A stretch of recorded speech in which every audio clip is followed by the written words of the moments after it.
one of the biggest predictors of performance now is a rider's ability to produce their peak 5, peak 10 minute power after 4,000, 5,000, 6,000 kilojoules. Yes, we pull lactate, so they don't always like it, but we like it as coaches to have that data on top of course, all the data that we gather through the TrainingPeaks platform. When they finish and you're calculating data, what does that look like when they first finish a race? For most of our riders, it would be a sugary drink, whether that be like a cola or a sports drink or something like that. And then a good solid serving of gummy bears. That's sort of the go-to now because of the sugar mix in them. And a lot of the riders really enjoy them. Welcome to the TrainingPeaks CoachCast. I'm your host, Dirk Friel. In each episode, we'll sit down with industry experts to discuss coaching methodologies, the latest research, and leading tools for endurance training. Visit trainingpeaks.com for more training and coaching resources. Hello, and welcome to a special sprint edition of the CoachCast.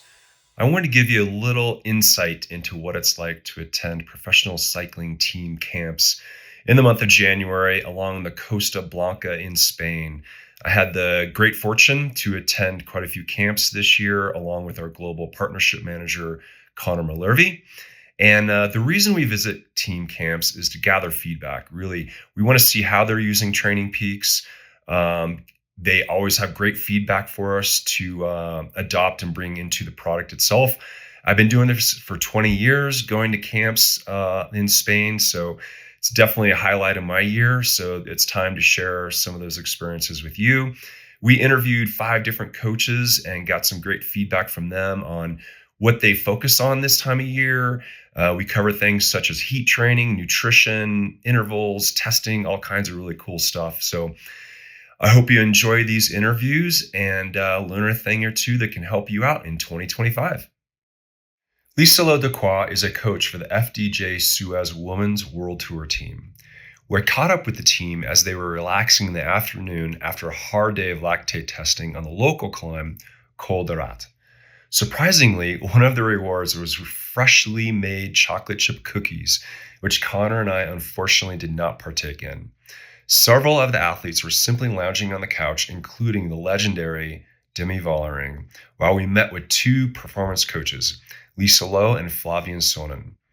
In this interview, Lieselot discusses the purpose of the camp, lactate testing protocols, how the team tracks recovery and the importance of subjective data, how the team nutritionist coaches and plans the athlete meals with the help of TrainingPeaks, and we also chatted a bit about the importance of strength training. I'm Lieselot Decroix, performance manager with FDJ Suez. And we're in Valencia, Spain at a training camp. Is this the first camp of the year? No, this is our second camp of the season. So we had a camp in December and now we're here January, and then February we'll have another one. How long is this camp? This camp is about 10 days. Yeah. So. And what's the main purpose of this camp? Well, of course, building form, preparing for the season, but of course also bringing the girls together, making sure we have a good team dynamic. I mean, they can train really good if they're all individually here in Spain or somewhere else in good conditions, but it's also important to really form the team, and you do that by spending time together. Yeah. What about training? Any specific training focus around in this camp? Of course, it depends a little bit on the focus of each rider about when they peak.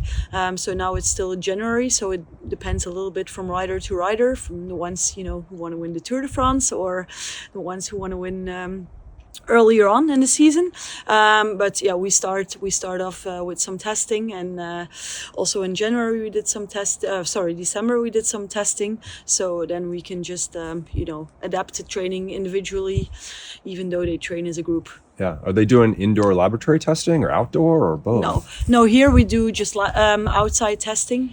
So today actually we had a test day. We always try to do it in the beginning of the camp when they're relatively fresh still. And then we did it on Col de Rat. Yeah. So and you pull in lactate on those days? Yes, we pull lactate. So they don't always like it, but we like it as coaches to have that data on top of course, all the data that we gather through the TrainingPeaks platform. Yeah. Quickly, what's that protocol look like for the test? Oh, we use a ramp-up test. until above threshold, and then they do a 5-minute all out. Okay. All right. And so now, in terms of training data, there's a lot of talk about HRV. Are you guys looking at HRV at all, and how important is that to you? Yeah. Of course, I mean, it's one of those factors that is important, that is objective data, if we can trust the data. So that's always the first thing. But I think, I mean, with the way that we collect HRV now with wearables, it's pretty reliable. But of course, it's really important that riders also stay attached to their subjective feelings, and we don't just look at objective data like HRV, but also just heart rate, or if they're at altitude, oxygenation, or saturation. So it's really still important that you just see them in the morning and ask, how did you sleep? How do you feel? How motivated are you? What's your mood today? Because that still tells us a lot of important information that just objective data is not showing. Yeah, and some of the riders are down in Australia now, so you don't get to see them at breakfast. No. So how are you able to track that from afar? Yeah, so of course, with the riders who are in Australia, we have the objective data that comes in immediately, but then of course also by using the metrics in TrainingPeaks, we ask them to complete that, and then of course on a daily basis, we get in touch with them to see how they're actually feeling. And then of course there in Australia we also have a DS who has a second eye on what they're doing and how they're looking at breakfast. Yeah. And nutrition has become very, very important, much more, regimented, if you will. So does a team have a dietitian you work with, and how does that work with the athlete? Yes, so indeed we have a nutritionist. She's also here at the camp. So she's providing coaching on nutrition, like we provide coaching, on the rest of the physical side, of course. So we also, it's very, very important that we do that internally of the team, because of course training and nutrition go hand in hand. And maybe you have a good nutritionist, but if they don't know what you're training or whatever, so it's very important that we can collaborate with our nutritionist. So she's making the plans, but also she's analyzing after trainings or after stages in a race, like how did they actually do, and also to report on and off the bike nutrition.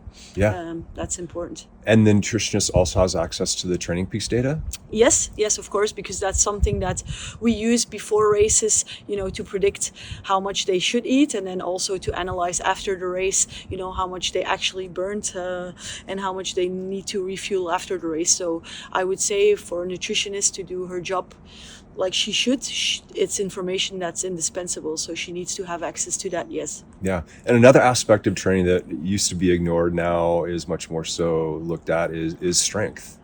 So is there a strength coach? How does that deliver to the athletes, if so? Yes, so now we also have a strength coach within the team. So also she is in close collaboration with Flavia and I, and then the nutritionist. And it's really great that now we can also use TrainingPeaks to prescribe the strength training, because also for us as coaches, we can quickly see what they do, which is much easier than the way that it was before. So I think that's really, since this year, a big added value in TrainingPeaks too. Next up is an interview with Stephen Barrett, head coach of Decathlon AG2R Le Mondial. Stephen gave great insights into the importance of FRC, also known as functional reserve capacity, or W prime, and how it is like a rider's anaerobic battery pack. Durability and fatigue resistance are also a big focus within WorldTour training programs. The intensity of WorldTour races has increased over time. One of the biggest predictors of success is peak power values after having completed a whopping 4,000 kilojoules. Stephen explains how training has changed to help athletes with these higher demands. Stephen Barrett, head coach with Decathlon AG2R Le Mondial team. So we've heard a lot about W prime, we have DFRC and WKO. Can you tell us what that concept is and how it's leveraged in terms of like looking at improving athlete performance? Yeah, for sure. I mean, for us, if FRC, or functional reserve capacity, also known as W prime, is, I think we can probably say it's the battery of the rider, and how much energy they have at a certain intensity. So it's something that we can monitor and something we can track in riders. Very, very important for us to be able to identify what the best pacing strategy is for riders, and also how long they can sustain a certain given intensity. So when guys go above their thresholds or FDP, that this battery will drain quicker. So we need to identify how long riders can stay above this threshold or this at this intensity to see how long they can last there. It's something that we have used certainly retrospectively in races, where we can go back and identify how hard a guy went to make a breakaway, or at what point a critical part in the race was. Again, I'll give you a good example. It was in 2017 for Sylvain Dillier when he came second in Paris-Roubaix. After 50k, his FRC was minus 50, and it was a point in the race where he didn't think he could go on, and then the breakaway went. He was in the breakaway and he ended up coming second. So it's a really nice metric that allows us to retrospectively analyze riders' efforts within races. Yeah. So two things there. You said minus 50. What is that unit? How is it measured? What is the unit? And that battery can be recharged. Correct. So with the battery, when we explain W prime as a battery, when you go above your threshold, the battery decreases. When you go below your threshold, it starts to replenish. Based on how far below your threshold you go, it replenishes quicker. So if you're just doing 10 watts below your threshold, it will replenish, but very, very slowly. If you go 100 watts below your threshold, it will replenish quicker, but then you might get dropped from whatever group you're in. So it really is a kind of a fine balancing act on how we manage somebody's effort.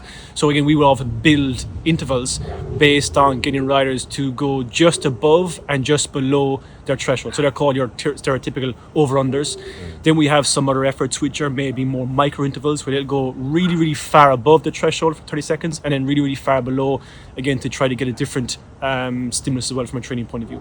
When I mentioned minus 50, so that what we're measuring there really is again the point at which their energy is, or their battery, their energy is zero.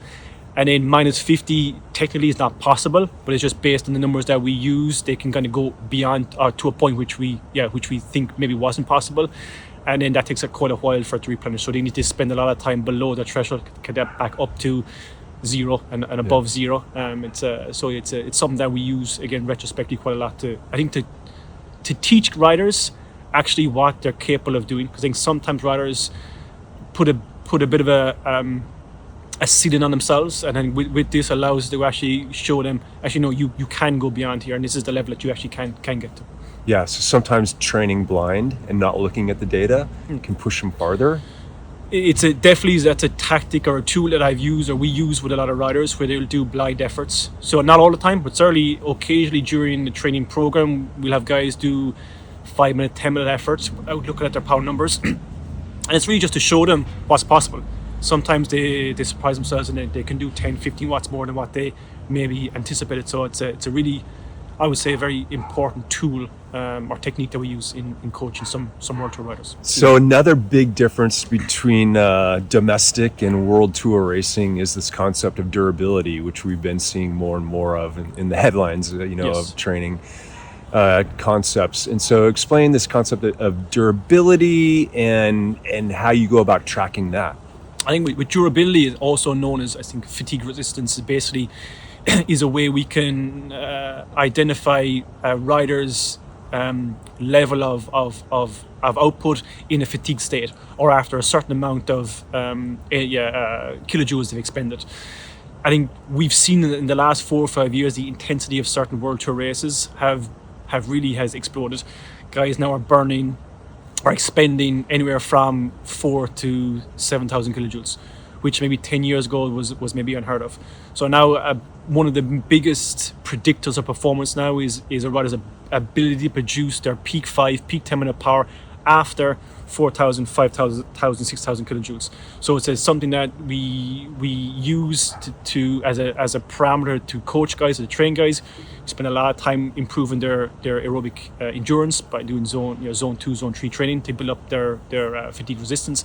But also then we will have certain sessions which are backloaded, that they will spend 3-4 hours riding at a high pace, and then they will do their intervals at the end of that training session to work under load or under fatigue, which is again a critical part of being in the final in race, but also being able to again attack and be competitive in the final part of a World Tour race. Yeah, so you'll have charts in WKO which look at data only after a certain kilojoule. Correct. So we've got certain charts we look at which will basically allow us to see power duration curves after certain amounts of kilojoules, and you look at both kind of relative and absolute kilojoules. So we know from an absolute kilojoule point of view, most of those World Tour races are between 4,000 and 6,000 kilojoules, but we also look at 40 kilojoules per kilo, 50, 60 kilojoules per kilo. Excuse me. And also one big metric that we've seen in the Grand Tours recently is riders' ability to produce 15 to 16 kilojoules per kilo per hour. So we know there's a certain rider who maybe isn't so good if the intensity is 15 kilojoules per kilo per hour, and that team will then try to make the intensity a bit less, 11 kilojoules per kilo per hour. So certain teams have figured out tactics to know if you have a certain, again, GC rider, if you can make the race a bit harder, that they are going to be more exposed in the back end of a race. Next up, I had a chat with Mattia Michelusi, who is head of high performance at Team Cofidis. We chat about some of the differences in strength training for sprinters versus climbers, how testing is incorporated into training camps to confirm individual training zones, and how the team leverages 2 full-time nutritionists to track, analyze, and plan rider meals. I'm Mattia Michelusi, head of performance of Team Cofidis from Italy, and I'm really happy to come here with a new opportunity in the team, and we are trying to make our best to have our rider to perform during the season. Yeah, so this is January, the second team camp. Yes. What's the focus of this camp? Yeah, as you say, we did the first training camp in December, and we are here in January. We focus more, we can say, on intensity, because actually we have already some guys in Australia, but in a couple of weeks we start also racing in Europe. So we need to have our riders ready since the beginning of the season. Yeah. So are you doing any threshold training here? I would say also more than threshold, but of course I think we work mainly on all the zone. We know that it's important also really low intensity to improve also VO2 max, for example. It's not only about high intensity, but we also focus more on strength training that we are going to do on the road as well. It doesn't mean only at low cadence, but we do also at really high strength training on the bike, but also we are going to do also on the gym. Okay, so all the athletes have their zones, and did you do testing at this camp to help set the zones, or how do you go about testing? Yeah. The test is, I think, the starting point when you want to plan a training. We mainly use, within December, VO2 testing in combination with lactate, but as a starting point. But here we did a lactate test to check again the training zone, and from the lactate we are able to estimate the training zone to use for our riders. Nice. And how about strength training? How is that incorporated into riders' training programs? For us, strength training is really important. I don't mean only strength on the bike, like I said before, but also in the gym for us is really important. Not only for a sprinter, but also for climber, we can say. Here at the camp, actually, we are doing a gym session only with the sprinters. With the other rider, we wanted to focus more on training on the road. But we aim to do a specific gym training. That is why actually when we do gym training with our sprinter, with our guys, we focus that day in the gym session. So we do also bike, but we decrease the volume on the bike and we focus on the gym. And are you leveraging the TrainingPeaks strength functionality? Yeah, it's really important that because we can really standardize our way of working the gym. Because when you select an exercise, we have for every rider the same video, the same execution of the exercise. So we know that when we plan that kind of training in the gym, we know that all the rider, they have exactly the same kind of workout. And how does strength training work out as a approach like a Grand Tour? Does it end or just lower volume, or how do you program that in leading up to a Grand Tour? Yeah. Leading up on a Grand Tour, for sure. As soon we go closer to the race, we focus more on specific training for the bike, for the road. But if we are talking about a sprinter, for me it's really important to do also some gym training really close to the race. So actually we are not decreasing the gym session for the sprinter.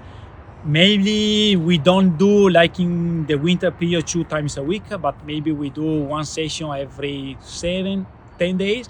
But we keep also this gym session also really close to the race. Huh.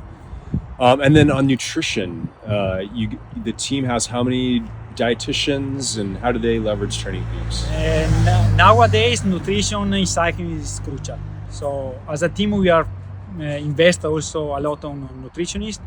We have 2 nutritionists in the team, and they work really in collaboration with us as a coaches. We coaches, we plan the training, and we have the support from our nutritionist. We provide to the rider the amount of carbo, the recovery strategy after training. That is going to be in training, and is going to be also in the race. And are they leveraging TrainingPeaks after the training and racing to look at data to help inform? For sure. If you want to make a proper nutrition strategy, it's really important also to know what happened in training and in the race. So by looking the data from TrainingPeaks, we can see the amount of kilojoule. We can see not only the kilojoule, because actually we don't know exactly how they add that amount of kilojoules. So we look also on the intensity in the race, in training, and from there we can adjust also the nutrition strategy. And then working with the athletes during training to try and train the gut, like they have to incorporate it into training first. They have to. Now we know the big amount of carb per hour we aim. So if they wanted to perform in the race, we have also to train the gut also in training. So for sure, in collaboration with our nutritionist, we really focus on doing that in a proper way, planning everything.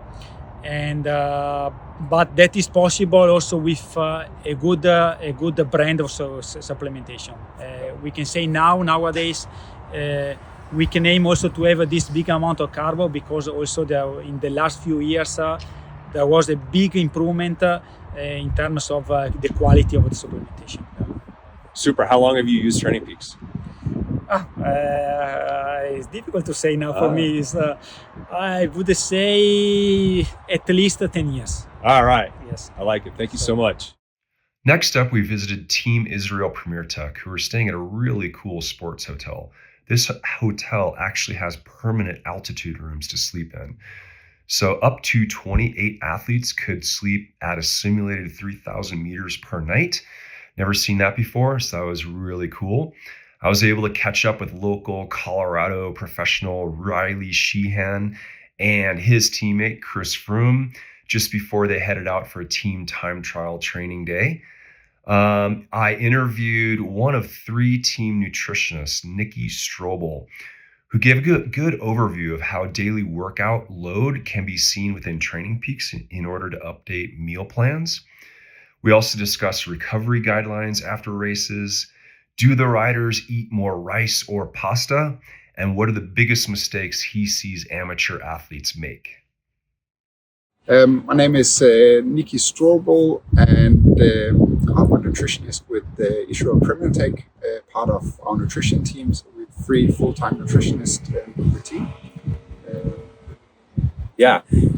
Obviously, the team is using TrainingPeaks. So how do you leverage TrainingPeaks working with the individual riders? How does that help your job? In our day-to-day work with the riders at home, it's very useful to get that overview of what's happening in the coming days and what's happening on the day that we're sort of making meal plan for. Yeah. And the fact that all the data comes in so quick and we can pull it within 15 minutes and update their daily nutrition plans, it's a huge benefit for us. So we don't have to sit and wait and sort of guess what the work is. We get the actual data pretty much Yeah. time. So within like a grand tour, you're actually down to the minute. Like they finish the stage, the data gets uploaded, and then what happens from there? So as soon as they upload the data, we get a notification within 15 minutes, and we start our work with updating recovery plans, dinner that night, and sometimes breakfast the next day to make sure that they're ready for the next stage. Wow. So they finish the stage, and it's actually changing that night's dinner and potentially the next day's breakfast based on today's kilojoule count? Yes, that's what we mainly use to adjust our plans, but it's changing pretty much every day. I would say it's more the rule that we change it than the exception. Yeah. Every day we make changes because it's very hard to predict a full stage in the Tour de France. Yeah.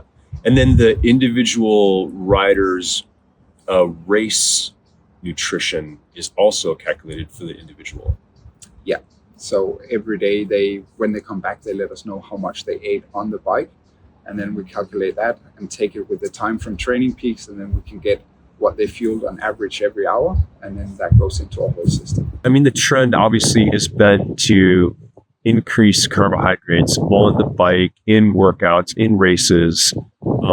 Is there anything in terms of like training the gut? Like, you have to practice it first before you can actually race it? Have you seen the ability to increase the consumption of carbohydrates through training practices and protocols? Yeah. So it, as you mentioned, like the carbs that they've been shooting now is pretty much over double what they could shoot like 10 years ago on a bike. So training the gut has become a big priority for a lot of the riders. And the way we do it is in training, you gradually push more every day you're on the bike. So some days will have them to 120 grams an hour in their training to adjust to a race where we recommend 120 grams per hour. Yeah. Are there some days though where you do go lighter on the carbs? Yeah, 100%. So easier days in training and also races, especially in training, because most people prefer to have some real food after the training compared to just eating gels and drinking mix. Okay, so there is a gap where they're going off instinct and guidance, which is that recovery right after the stage.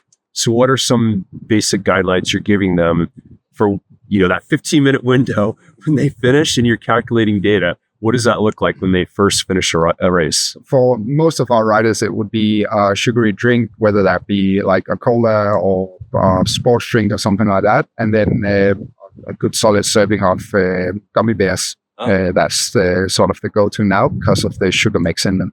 And a lot of the riders really enjoy them. And back on the bus, any more solids on the bus? Yeah, so on the bus, a lot of riders prefer more solid to get a bit more in the stomach and get that gut feeling. So a lot of the times it'll be rice or pasta and stuff like that they consume on the bus. Is more rice consumed during a stage race or pasta? I think it really depends on the group we have there. Some guys, they swear by their pasta, and others, they really prefer their rice. So it's probably 50-50 at this point. Yeah, really cool. And any last, just some tips for amateurs that are looking to lose weight. What's kind of the biggest mistakes they make? I would say the biggest mistake is underfueling during your training and then overindulging at night before you go to bed and stuff like pizza after the training. The pizza, bucket of ice cream or something like that. Most of the times, if you avoid that and actually eat more while you're training, you'll find that you come back and you don't feel like you want to eat the fridge, and then you just manage your weight better. I had a chance to sit down with Liam Holohan, who is a performance coach at Israel Premier Tech, where we discussed Liam's pathway to becoming a World Tour coach, the focus of this January training camp, the importance of heat training and specific heat training protocols, as well as how the team incorporates hypoxic sleeping rooms at the camp. Hey, my name's Liam Holohan, and I'm one of the coaches here at Israel Premier Tech. I'm a long-time user of TrainingPeaks, both as an athlete and a coach. I think I must have started as an athlete in 2009 or something like that. And yeah, since then I've been a user of the TrainingPeaks platform. We're here in southern Spain at the second training camp for the team in January. So what's the focus of this camp for the riders? So yeah, as you said, this is the second training camp for the team, and the focus is a lot more on specificity for this one. So we're maybe a few weeks out of racing. We'll actually come back to this area for the first race, one of the first races of the year, the Vuelta Valencia. So the emphasis is really on preparing the guys specifically for that. Okay, so specificity. So some days are on the time trial bikes? Yes, exactly. So one of the stages in the Vuelta Valencia is a team time trial. So today the guys are just getting familiar with their time trial bikes, and then tomorrow we'll do some specific team time trial training. What in general, what's kind of the volume look like day to day as well as for the week? It very much varies depending on what we're doing in the day. So the higher intensity days will be slightly lower volume, and then the long days will be long, over 6 hours. But in general, the whole week will probably come out around 30 hours for the guys. And what types of intensity workouts are they doing? It's very mixed because we have quite a diverse group here. We have the sprinters and the more GC riders as well. So it's very much dependent on the type of rider, and that's what I mean by the specificity piece. Each rider is kind of working on their specific role, specific attributes that they'll have to use in a race. Are they all doing some level of threshold training?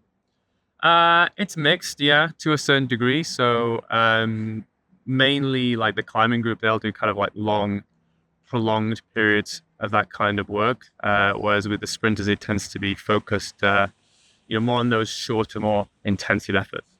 So I assume they all know their zones by now. And how are those zones set?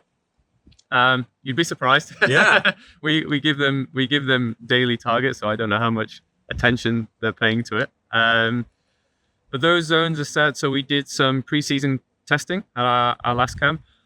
We do various tests, but we mainly rely on lactate testing as well as some specific performance testing as well to determine their power duration curve, and then from that we determine their training efforts for the day. Was the lactate testing indoors and outside, both? No, we tend to do it outdoors. We've been going to the same location for a number of years, so we kind of specify the climb and on where we do it to try to standardize it as much as possible. But we opted to do it outside for a bit more ecological validity with the guys. I know some of the guys are doing heat training, so give us a little bit of insight into what heat training looks like this time of year. Yeah, so some guys are coming at it from different angles. So the heat training for some guys is more about preparing them for environmental conditions. So like Tour Down Under, UAE Tour. So they acclimate to where they're going to be racing. Where some guys are using it a little bit more for hemoglobin mass, which is increasing the number of red blood cells to increase oxygen carrying capacity. So there's two different approaches with some subtle differences, but yeah, the guys will be using it for one of two reasons. Is that every day or 2 or 3 times a week? How often? No, it varies, but between 3 and 5 times per week. So after a ride, evening, in addition to the daily training?